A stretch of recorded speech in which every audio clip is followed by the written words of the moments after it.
In a statement, Moody says Eskom's inability to supply constant electricity will drag the already weak local economy. The rating agency says transferring Eskom's debt equating to 3.8% of GDP from the struggling power utility to government has no immediate implications for the country's rating.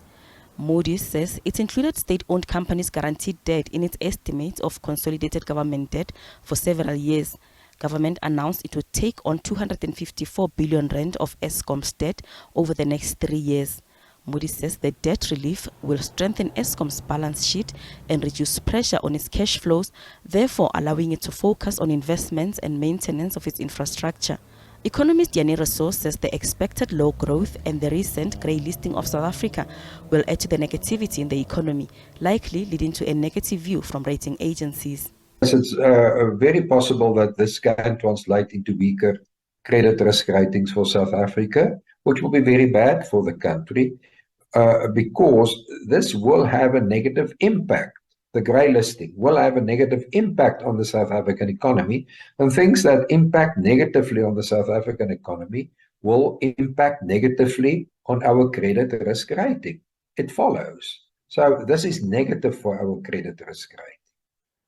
Rousseau says the grey listing will harm South Africa's reputation and make it unattractive as an investment destination.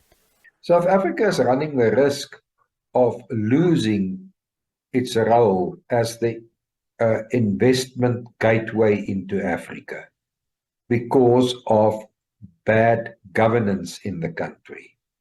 And being on the grey list will, of course, make South Africa even more unattractive because it will be difficult to use South Africa as a gateway into Africa.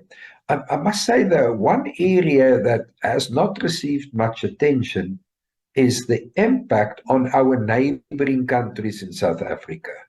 I'm concerned about the impact on the other countries in the common monetary area, namely Eswatini, Lesotho, and Namibia.